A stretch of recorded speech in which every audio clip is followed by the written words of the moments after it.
y los gusanos, los privilegiados, los parásitos y los hijos de los parásitos que quieran enarbolar la bandera vergonzosa del crimen y de la traición a la patria, sepan que no se van a enfrentar con señoritos, sepan que se van a enfrentar con hombres.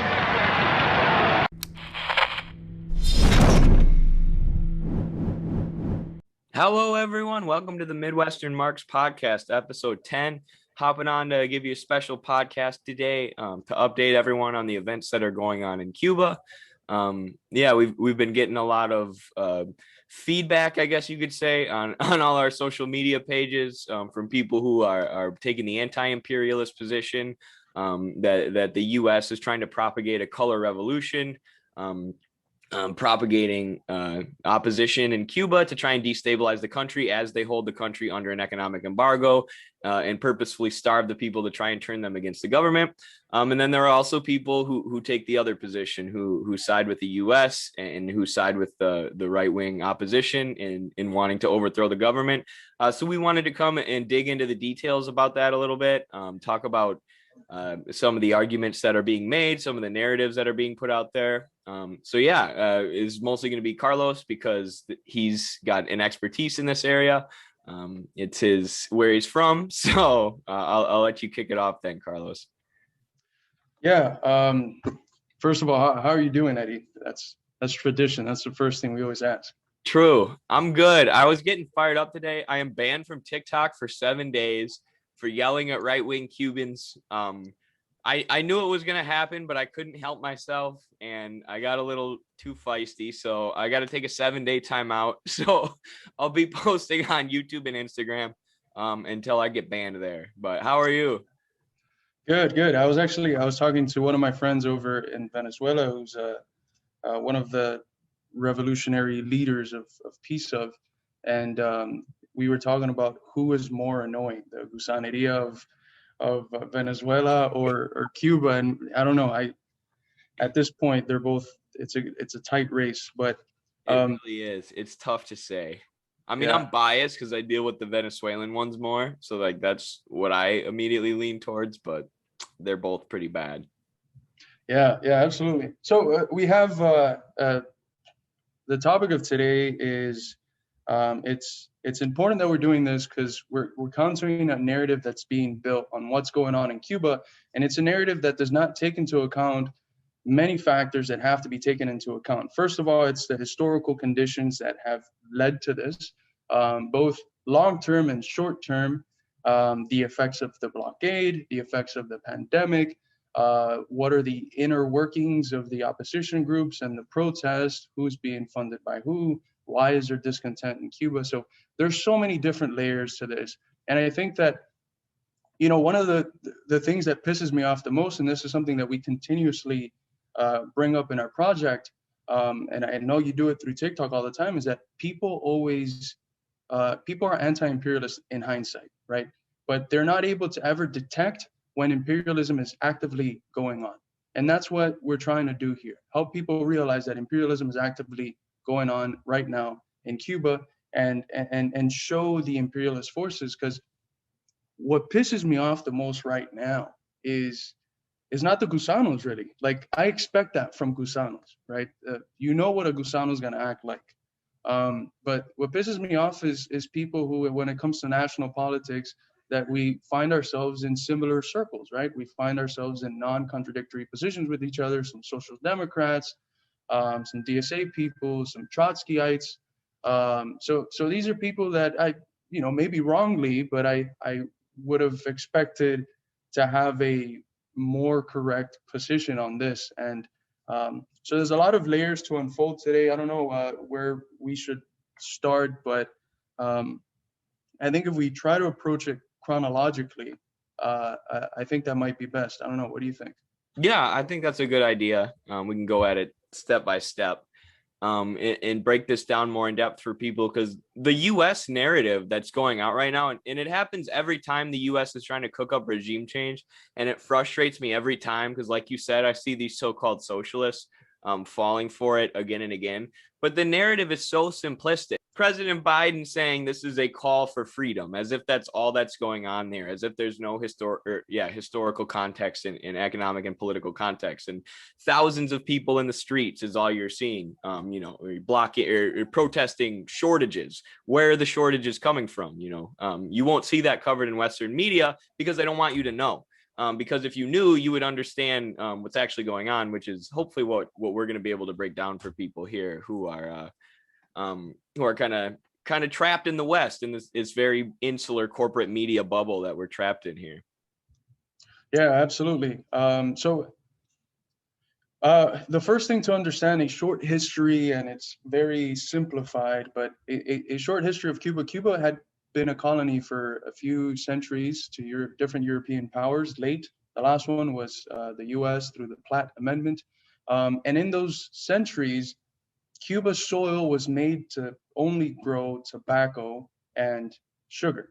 And what we know about monocropping is that it affects the soil in such a way as to affect the capacity to have fertile soil for other things beyond those monocropped crops, right? So Cuba was made, like Venezuela was with oil, to have an economy dependent on one or two things. In this case, it's sugar and tobacco.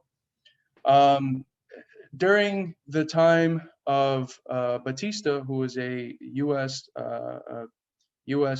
Promoted dictator in Cuba, you have the Cuban Revolution, where different forces from liberal anti-imperialist, well-meaning folks to communists get involved in the revolution. They have the revolution. Shortly after the revolution, what happens is that the companies that owned most of the resources in Cuba, if not all of them, they begin to be expropriated and they begin to be nationalized. So Cuban soil and resources begin to be used for the needs of Cuban people and not for the profit of American corporations. Shortly after, the US, of course, brings about the blockade. That's important to note because many people think that the blockade is a result of directly the Cold War battle between the Soviet Union and the US, right? I've heard people even say that, oh, the blockade comes about because Cuba was threatening to nuke the US, and that's just historically false. The blockade comes about because Cuba takes back the resources of the Cuban land in order to distribute them properly and give them back to the Cuban people. Those are resources that were in the hands of American corporations. So that's the beginning of the blockade. The thing about the blockade is that it's not as in the old days. It's not just a trade blockade where it's not just a trade embargo where the country that's doing it is the one that's limited for the other country, right? That's another thing that I've seen in the comments that people misunderstand. It's not the case that Cuba can't just trade with the US, but the fact that the US is the global hegemon, that means that the US is the global superpower after World War II, means that they have their hands everywhere. So Cuba is virtually incapable of trading with anybody because if they go trade with someone else that's even not the US steps in and then sanctions that other country, and there's consequences to not doing what the US says, right? So the blockade is not just a blockade that's US Cuba, it's something that relates to the ability that Cuba has to trade with the rest of the world. Yeah, now, and I want people to understand some of the details here too, because I get people saying, oh, you guys are tankies. You're just defending the communist country and you're blaming every single thing on the US.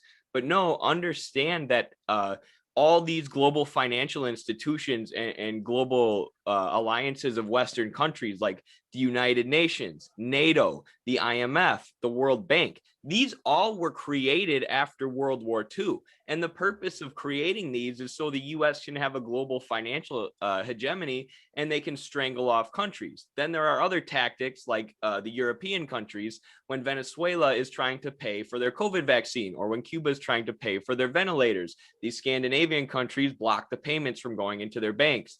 So people, talk about how we blame everything on the U.S., but there are very specific things that the U.S. is doing, like we said, that are not told at all in these simplified media narratives. Also, the U.S. just has their troops, sitting around Venezuela, and they have multiple bases. I believe more than 8 military bases stationed in Colombia, just sitting around their border. blocking Iran tried to send oil tankers, and the U.S. stole them and took them back to Houston. We're focusing on Cuba now, but in Venezuela, it's a very similar situation with the sanctions. So people underestimate economic warfare and the amount of economic and political and military hegemony that the U.S. has on the global stage. But this has been very carefully crafted so they can do things exactly like what they're doing in Cuba: starve their people out during a pandemic and then try and propagate a color revolution. Mm-hmm. Yeah, yeah, and it's important to make that link, right? Because one could say, well, why doesn't Cuba just grow or do the things that they need? Why do they have to trade with other countries? Well, precisely because of the reasons why we mentioned first, right? You have this historical condition where Cuba is made dependent on two crops, and since then they've been also the tourist industry has been big as well, a big part of their economy. So they're made dependent on these things, and then they can't trade them with the rest of the world. I mean, that's horrific, right?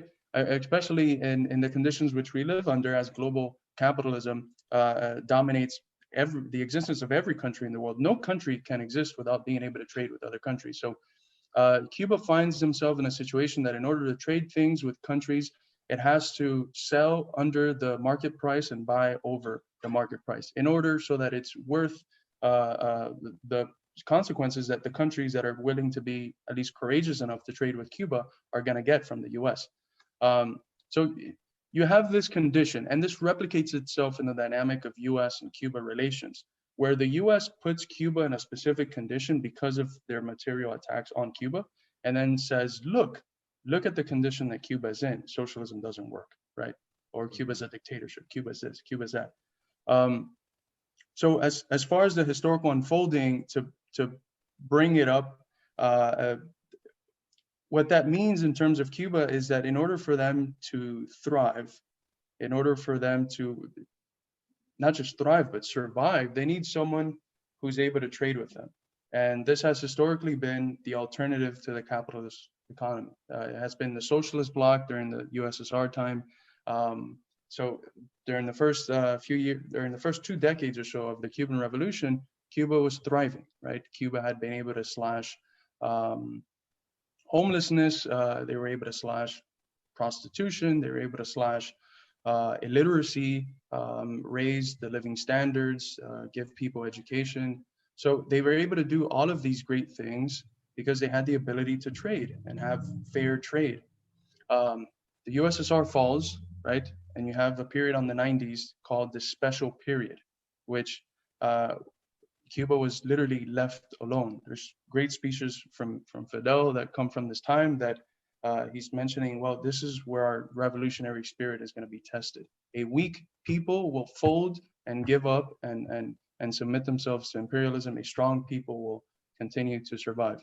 The Cuban Revolution stood the test and they survived. And in '98, we have the victory of Hugo Chavez in Venezuela and the establishment of that friendship. And then shortly after, we have the unfolding of the pink tide, which creates more friends for Cuba, and they're able to survive under conditions that are not like the special period. I think that the best moment in that hike for Cuba was around 2014, where Pope Francis asks Obama to lift the blockade. Obama agrees, and he lifts the blockade. And what ends up happening? Well, in a year within that lifting, in 2015, Cuba has the highest GDP in all of Latin America. And this was an economic growth that took part in every sphere of society, right? It's not like GDP in the US, right? Where, you know, it doesn't influence at all working people. This was something that influenced all of society, right? Because the growth was then distributed into social programs and all sorts of different things. So, yeah, I don't know. Do you want me to stop there or? Yeah, I can jump in a little bit. What you're talking about there with the USSR is interesting too, because we know people talk about the USSR as social imperialist or China as social imperialist. Not to say every foreign policy decision they made was perfect, but the majority of what the Soviet Union was doing, especially within the UN Security Council, where the first 56 actions of the US and the French and the UK were vetoed by the USSR to stop the Western countries from invading. The role of the USSR on the global stage was to provide a shield to the global South. And Vijay Prashad talks about this and Red Star over the third world. And once that falls, as we said, and the US has developed this global financial hegemony, their ability to use all kinds of warfare, but especially economic warfare, is really enhanced. And like you said, the pink tide rolls out, and now you've seen the coup of Evo Morales, the targeting of Venezuela with sanctions, basically trying to starve out a whole continent of people,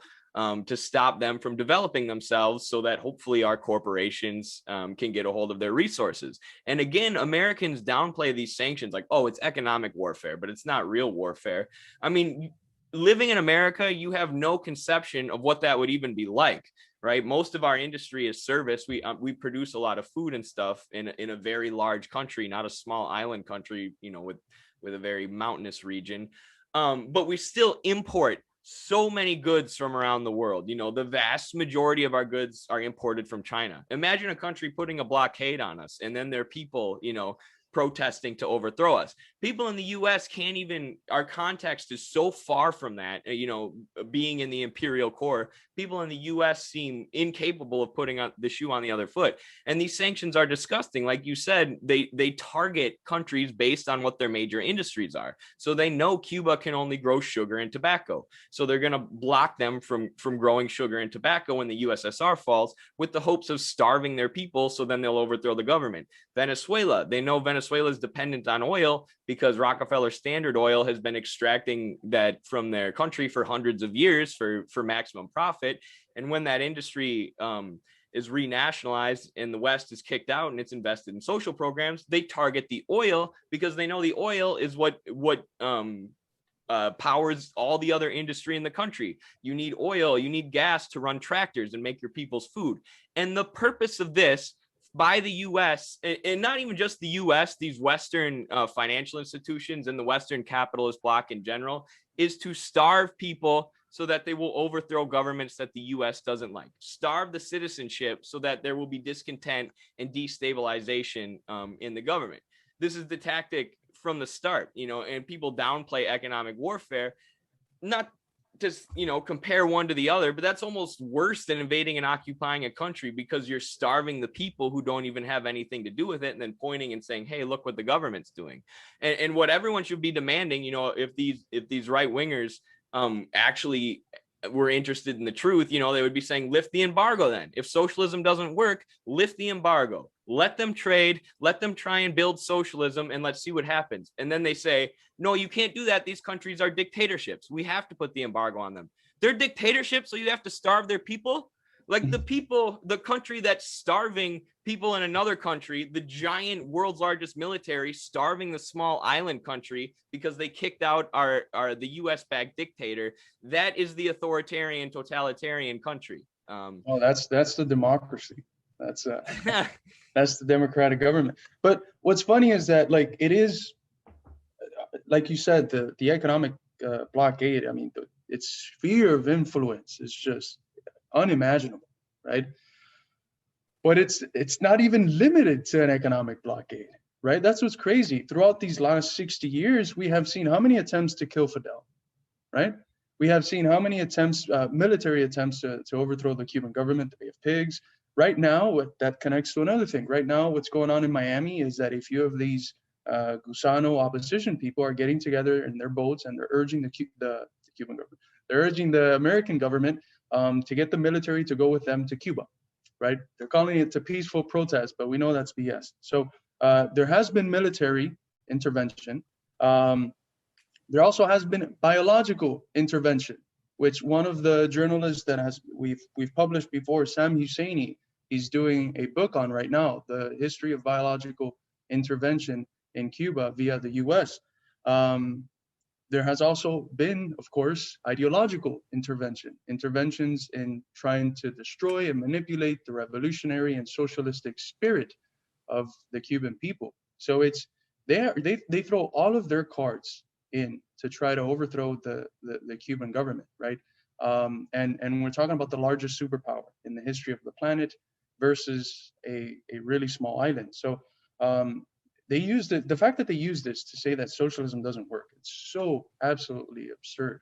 And what's interesting, we're talking about, these are small countries. So it's like, how are their governments and how are their militaries able to fend off the US? Well, look at this color revolution attempt in Cuba. What happened? The president didn't send the military. I mean, the police were there and the military were there, but he told the people to hit the streets if you defend the revolution. And the people came out in mass shouting, Yo soy Fidel. What happened in Venezuela when the US tried to launch a coup? It was a group of socialist fishermen who caught these goofballs from a private security firm in the US.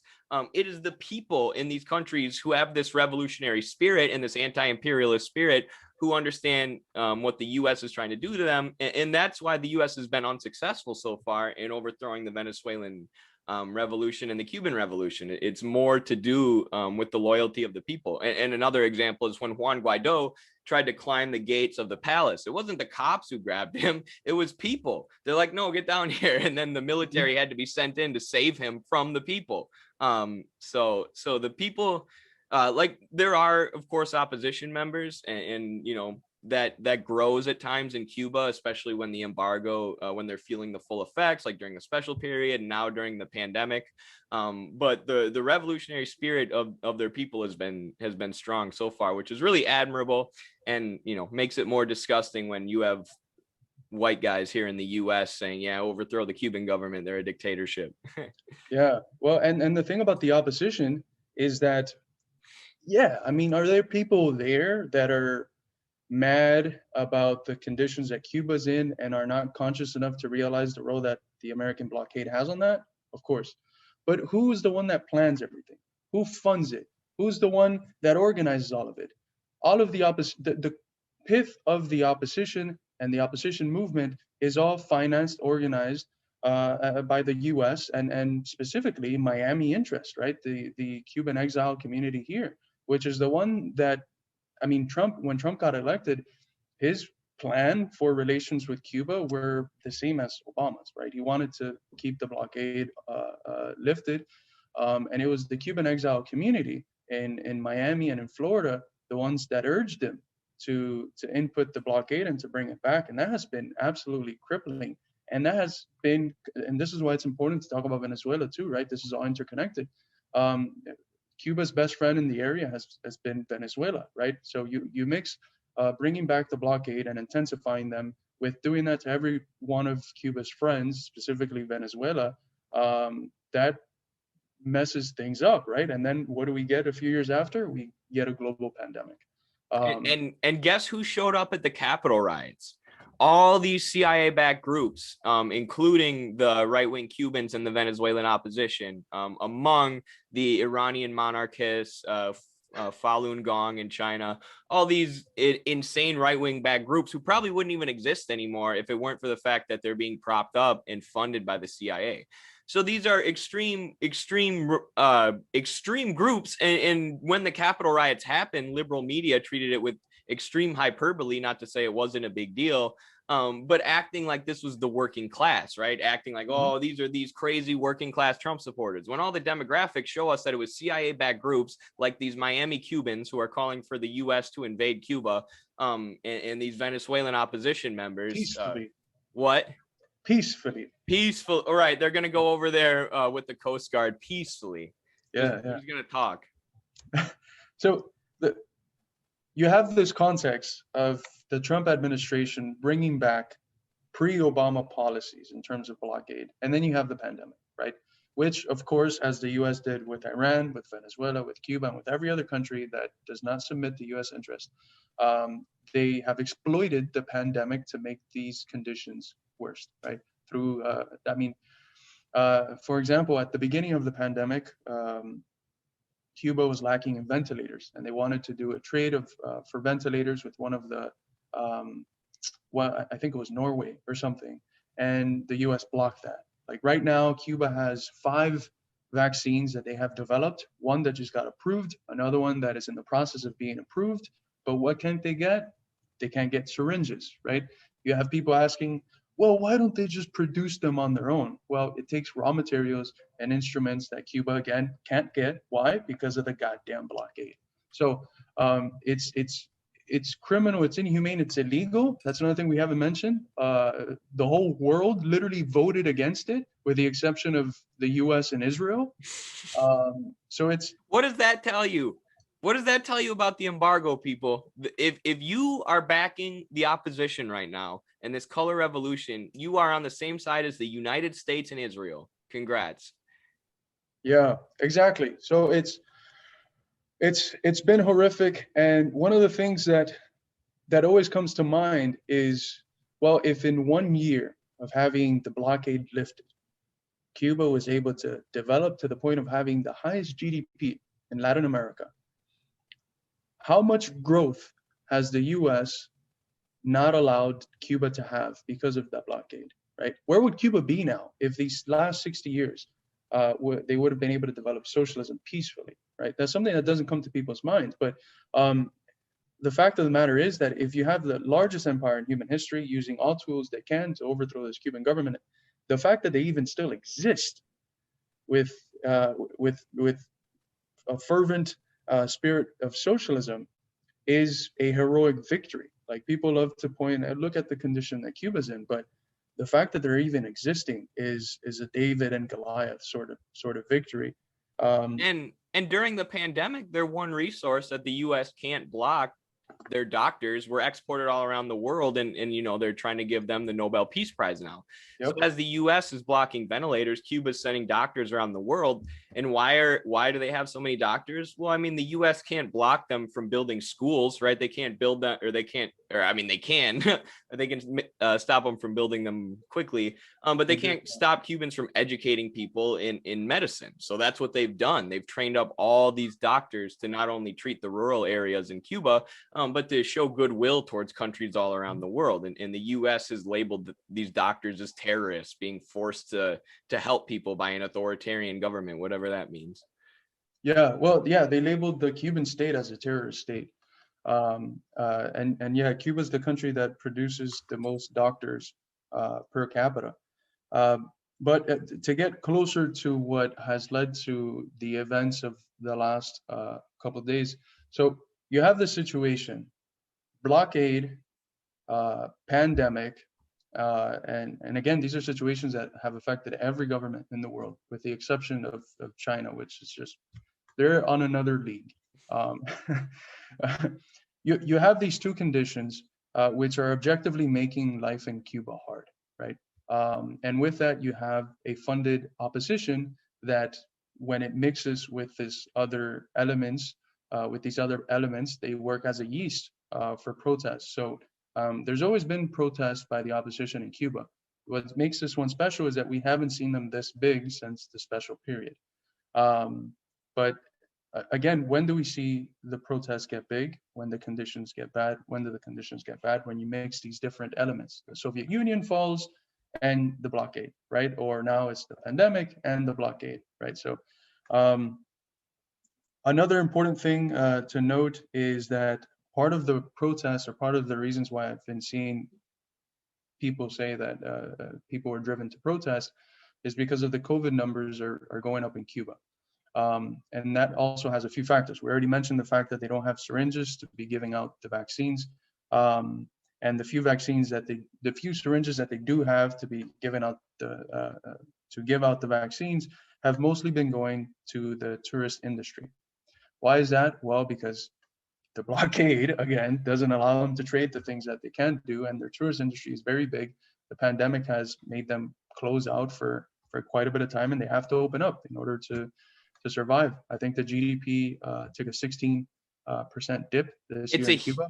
So sorry, yeah, I just want to say, like, that might sound again like some people, you're just making an excuse, blaming everything on the blockade. No, like, tourism has really changed things in Cuba. Like, opening up to tourism is a huge portion of their economy, and a huge way they've been able to, kind of avoid the blockade. It's allow people to come in and allow their tourist industry to grow, which, people spend money when they're there visiting the country, and that's a huge way that they support themselves. Mm-hmm. Yeah, and I've also been hearing from some Cuban sources that, like, a lot of the tourism is Russian. A lot of them are not in favor of vaccines, so they don't get the vaccine in their country, and that doesn't help the spread of COVID. But so we get to the protest, and they start erupting yesterday, right? It starts trending on Twitter and stuff. And one of the things that's important to note is that because of the resources that the opposition has, by the fact that they are opposition and have sources here in the US that can give them phones and stuff like that, a lot of the protests have been intensified. They have been made to seem larger than they are. Now, they are historically large. You don't see these events usually in Cuba. Like I said, you haven't seen them since the special period. But you have pictures of protests and numbers that are blown kind of out of proportion. And a perfect example is a Guardian article that used a picture of thousands of Cubans, some even going up one of the statues. Um, and it ended up being a picture of a few years ago of, I think, a movement, not a movement, a celebration thing. The word is slipping my mind, but it was a celebration day event for the 26th of July movement, which is the revolutionary movement that ended up leading the Cuban Revolution. So we saw that with Venezuela, didn't we? What? A faked protest? Like fake picture. Yeah, you get like the pro-government pictures of pro-government, not protest, but counter-protest and movements. And then you say, oh no, this is the I mean, it's ridiculous in Venezuela because like everyone needs to watch Abby Martin's video. Like the vast majority, not the vast majority, but the majority of their media is not like Telesur and the government owned stuff. It's this privately owned thing. And Abby Martin follows the opposition around, and they're just like lighting stuff on fire, vandalizing government property, very similar to what we were hearing about with the actions of the opposition in Cuba. And then the police or the military are sent out, and they're provoked, and the opposition throws fireworks at them, and then the police, spray tear gas or whatever. And they're like, oh, and they run away and they film it. And then that gets plastered up on the news everywhere. It's very easy to manufacture. And you could be like, again, oh, you guys just blame everything on the US. Go watch Abby Martin's video right now of her in Venezuela filming the Venezuelan opposition doing this. This is how they do it. And of course they do. Like, if you were the United States and the Cuban opposition and you were trying to overthrow the government, like, it would make sense to make up these fabricated videos. So that's what they do. It's a good strategy, but don't fall for it. Yeah, that's part of what we're doing here, like trying to urge people not to fall for the BS and not to fall for the propaganda. One of the other things that is done is the blowing out of proportion of questionable anecdotal evidence, right? So they'll say a cop did this here, right? And then they blow that out of proportion and say the police is being repressive all over the place in Cuba.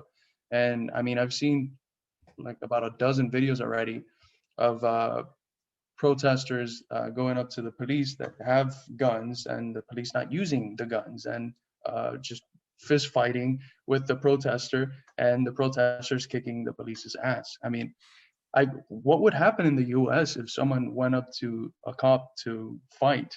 I don't think the cop would say, yeah, let's handle it like men and fight with our fists.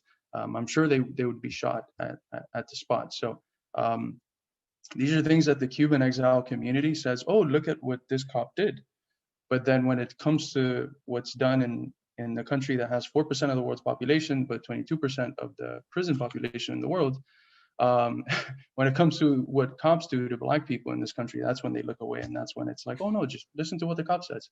So why don't they listen to what the cops in Cuba say when they tell them, hey, don't raid these government stores that are used to help the Cuban government distribute and ration the little food we have because of the blockade that you and your family members in Miami are promoting? Yeah, and not to say like the anecdotal stories are always wrong. Like, I know the Communist Party, the communists in Venezuela are pretty critical of the police and their anecdotal stories like that. Yeah, but but then keep in mind the context of they're trying to keep order in a country where the US is constantly trying to infiltrate them, one. And then two, we're in the US, like you said, we have 22% of the world's prison population, and we have notoriously racist and classist police force in a prison industrial complex, and one of the most militarized police forces in the world.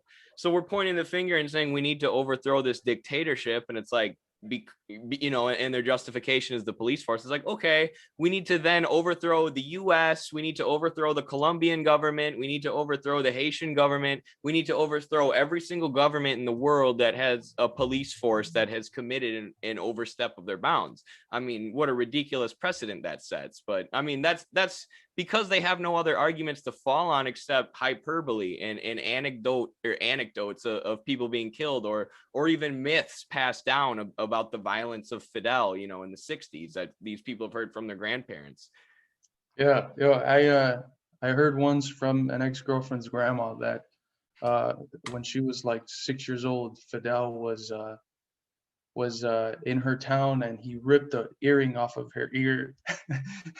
She was talking about how bad of a tyrant he was. You just gotta laugh at this sort of stuff. Yeah.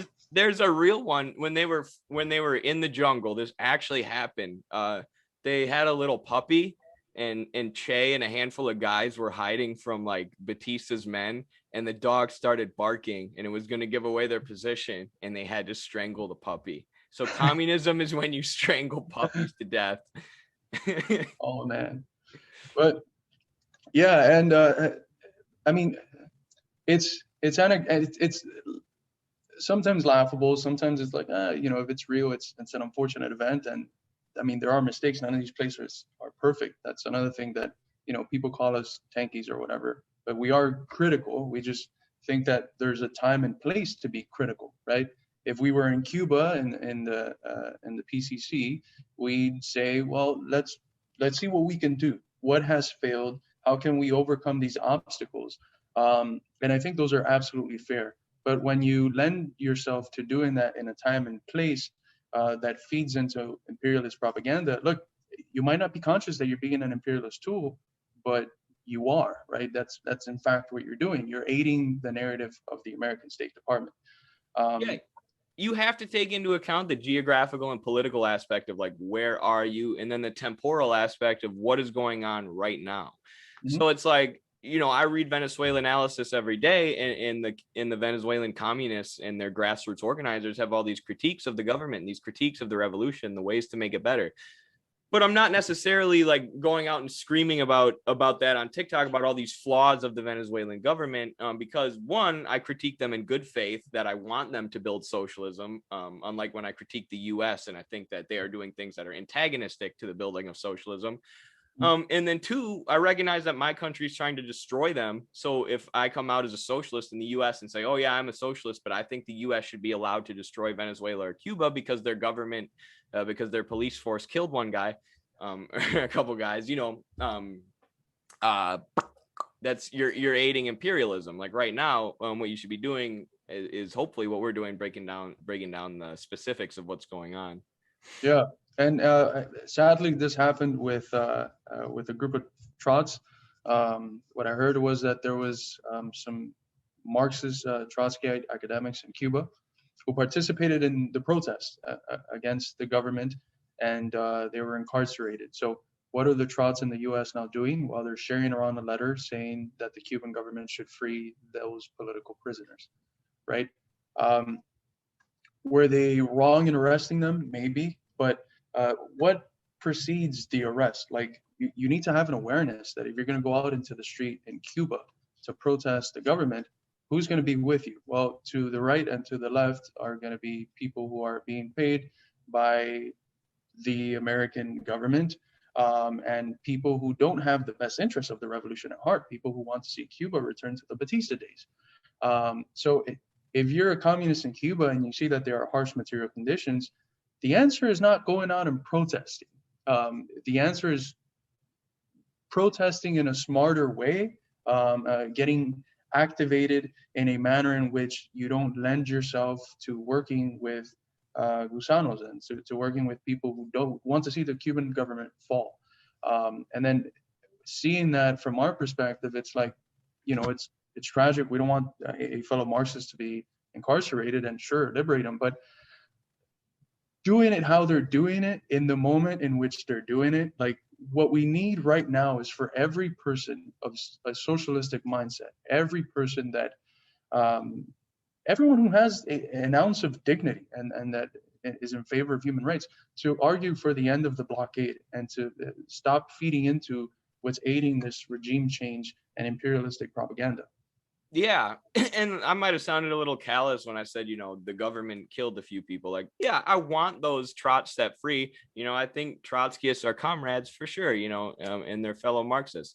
But their tradition does have a history of, at the worst times, siding with the worst people, starting with Trotsky during World War II, when he was arguing that the Soviet Union shouldn't enter World War II because the countries that were being destroyed by the German or the Nazi beast weren't socialist countries. So therefore, it wasn't worth it. They needed to promote permanent revolution. Like, that's a ridiculous idea at a ridiculous time when, very important things need to be done to defeat this very malicious enemy who wanted to destroy everything the Soviet Union was trying to build. So just critiquing our fellow comrades, not saying we're glad, they're locked up. Hopefully they are set free, but, be smart about what's going on right now and what the empire is trying to do and what you, as someone who calls yourself a socialist, are advocating for right now. And if you make these critiques of the Cuban state, also point out that they're been trapped under an embargo for 70 years. Mm-hmm. Absolutely. That's the duty of communists, to work within the people and explain to them when there's times that are hard, why times are hard, and what we can do to improve those situations. And to improve those situations, the answer specifically in Cuba is never to go out and join and protest with people from the opposition. So I think that's a grave mistake, and especially for people who have grown up in the revolution, they should have known better and have looked for better ways to look for reform. Right? I'm sure the party can do things better. Right? Everyone can do things better. Right? And it should be our job as Marxists and as people who adhere to dialectical materialism to try to see what it is that we can do better in each moment. But that's not how you do it. You don't do it by joining in protests with opposition people. Yeah, and as a socialist in the U.S., I mean, that's how you're going to spend your time. What is Cuba and Venezuela and the struggle for socialism globally need more than anything else? Revolutions and movements for socialism within the imperial core, especially the United States, within these countries who are choking off Cuba and Venezuela. So if you're an American socialist, maybe instead of getting on Twitter 6 hours a day and tweeting SOS Cuba, organize your community so we can overthrow our horrendous dictatorship that starves people with our tax dollars, rather than going with a group of right-wing Cubans and demanding that more starvation happens because you heard on Fox News that Cuba's government's a dictatorship. I'm getting a little angry, but it's like, we know if there was a revolution, think if there was a revolution or a movement towards socialism in the US, or even, if we were able to take some kind of state power and have a sort of Bolivarian revolution similar to what Venezuela had, the amount of relief that would be pulled off of these countries, like we said, when Cuba's GDP shot up to the highest in Latin America when the US lifted the blockade, would be incredible. As you said, think of the amount of development that has been halted, the amount of people that could have been brought out of poverty. And that all goes away if we can actually have a real left-wing movement that gains working class power in the United States. So let's put our energy there instead of right-wing protests with Miami Cubans. Yeah, absolutely. I agree. And I think just the last factor that I think played into this is a cultural element, which intensified the economic element of the suppression of the Cuban economy and putting in the conditions in which it's in. But it's musicians. In the last few years, we've had a lot of Cuban reggaeton artists speak out against the revolution. And these are musicians that during the first 10, 15 years of their career, they tried to stay neutral. But what the exile community in Miami does is that if a big event comes up in a clash, right, and they don't speak out against the Cuban government, they cancel their events. So these Cuban musicians are forced into a position of picking a side, and you have the dynamic between the social ethic that you were raised in, because again, these musicians are products of the revolution. They weren't raised, in a vacuum. The social ethic of your people and of the revolution, versus the individualistic mindset of what you can benefit from by moving to the US and selling tickets to a crowd of, 20,000 Miami Exile, whatever, right? So what has happened is that the leading artists that 10 years ago were neutral, now they're making songs against the Cuban people. And to some extent, like, music moves, right? Music moves people. It gets them emotional. And again, if we're going to talk about the De Leon ship thing, right? We need the theory, but the sales do quite a bit. And that's what the musical element has been doing for these anti-government protests. It's sad, but it's important to remember that all of these people are the results of the revolution, and they don't act like they are. But yeah. Yeah, I mean, it makes sense. You're a product of your environment, though, and people ask, why do people who come from China or who come from Cuba or come from Venezuela always say that they hate their home country? And a lot of time it's because they do actually hate the revolution. They're right wing. They don't believe in socialism. But also it's because that gets a lot of praise in the U.S. If you badmouth your home country, that there's all this propaganda about, people like, oh, that's so great. We have so much freedom in the U.S. Thank you for telling me about how horrible your country that the U.S. is holding under embargo is. So it makes sense. And there was a beautiful piece on Consortium News that everyone should check out by, I believe it was an African singer-songwriter. And it was about the lack of music that has been made about the vaccine apartheid. So the fact that the U.S. and I can't remember the exact, it's one of these international conglomerate organizations that a lot of different countries are a part of, has blocked much of the global South from getting vaccines. We've talked about the stopping of Venezuela from getting their vaccine and from Cuba from getting their ventilators. So this musician was saying, why is there no music about this? Why is there no protest music in opposition to this? And I like to play the guitar, but I'm not one to come out here and say, start making music for socialism musicians. But if you have those musical talents, like you said, we need that morality, that the sails of the ship that push the ship. And I just want to encourage people to use your different talents for the right things. Identify causes of anti-imperialism and struggles for socialism, and or things like the vaccine apartheid, and then try and use your talents to propagate that revolution in the U.S. that we want to see, that's going to save all these countries and their people from being starved. Yeah, absolutely. That's the role of the proletarian artist. And I mean, Cuba, some pro-Cuban musicians countered the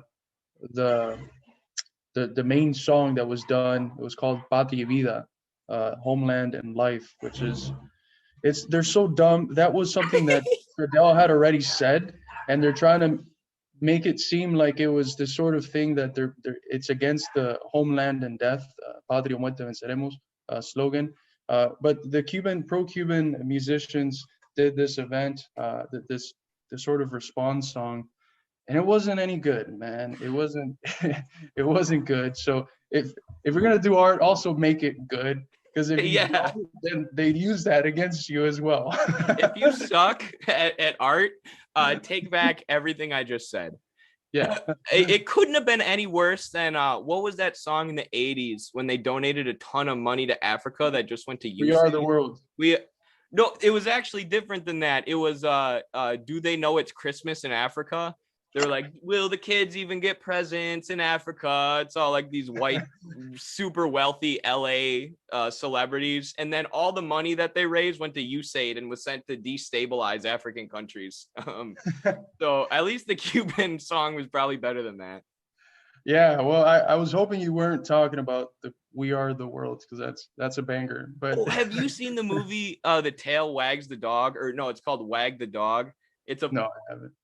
One of our old professors used to show it in his class. They make fun of that those songs, and they create a song encouraging the United States to invade this country in order to distract from a president's sex scandal that's going to lose the election. So there's art, as parody, but that's literally what's going on here.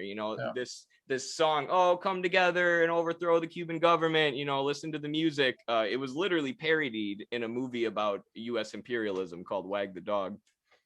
Yeah, so that's propaganda, man. That's how it works. Ideas always have to be embodied in something. It has to be embodied in people and institutions. So that's what people are fed in Hollywood and their schools, in the media. So it's our task right now. I think the most important task that we have today, tomorrow, as long as these protests continue to happen, is to counter these imperialist narratives and to continue pushing for the Biden administration to go back to the sort of conduct that Obama had with Cuba.